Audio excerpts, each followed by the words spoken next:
जब भी ऐसी बात की जाती है कि भाई हमको मोदी को वोट नहीं देना, बीजेपी को वोट नहीं देना है, तो बहुत सारे लोग जिनके दिमाग में इतनी फीडिंग कर दी गई है, जो पूरी तरह से अंधे हो चुके, वो कहते हैं फिर हम किसको वोट देंगे? क्या कांग्रेस को देंगे, राहुल को देंगे? क्यों भैया, 140 करोड़ में कांग्रेस ही है, राहुल ही है, अखिलेश ही है, ममता ही है। क्या हम अपना नया कोई सब्स्टिट्यूट नहीं तैयार कर सकते?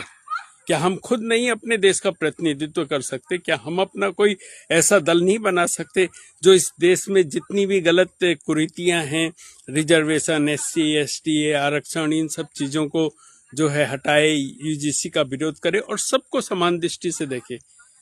जिनके लिए ये देश है सब राष्ट्रवादी हों? ऐसा कुछ नहीं है कि राजनीति कोई दल बनाना और राजनीति करने के लिए आके खड़े हो जाना सामने। ऐसा ही हर नेता के समय पे कहा जाता है। जब जवाहरलाल नेहरू थे तो ऐसा कहा जाता था, अब इनके बाद कौन ऐसा होगा? फिर शास्त्री आए, शास्त्री के बाद कहा गया अब कौन होगा? इंदिरा आई, इंदिरा के बाद कहा गया अब कौन होगा? ये वक्त है, किसी की वजह से कुछ रुकता नहीं है। और ऐसा नहीं है कि प्रतिभाओं की कमी है। ये देश हजारों नहीं लाखों वर्ष पुराना है और यहाँ पे एक से एक अच्छे शासक और प्रशासक आए हैं जिन्होंने इस देश को बहुत अच्छे से चलाया है और उन्हीं के राज में इसको सोने की चिड़िया भी कहा जाता रहा है। आजकल के ये ढोंगीबाज एक्टर, शोमैनशिप करने वाले लोगों की बात नहीं कर रहा। ये तो एक तरीके से राज कपूर और सुभाष घई हैं राजनीति के, जो शोमैनशिप करते हैं, काम कम और दिखावा ज्यादा।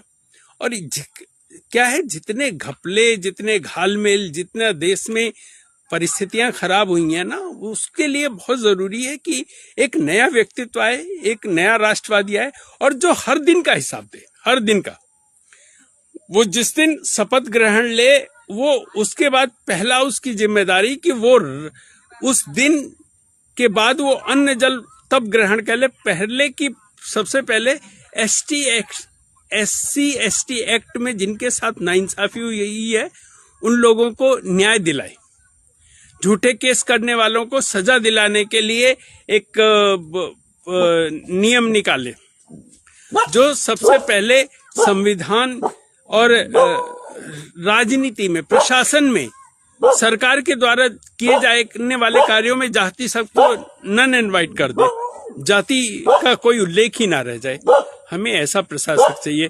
हम कोई बीजेपी, कांग्रेस, समाजवादी, ममता, ये वो, इनके किसी भी वर्तमान राजनीतिक दल के ना होने से हमें कोई फर्क नहीं पड़ेगा। जय हिंद, वंदे मातरम।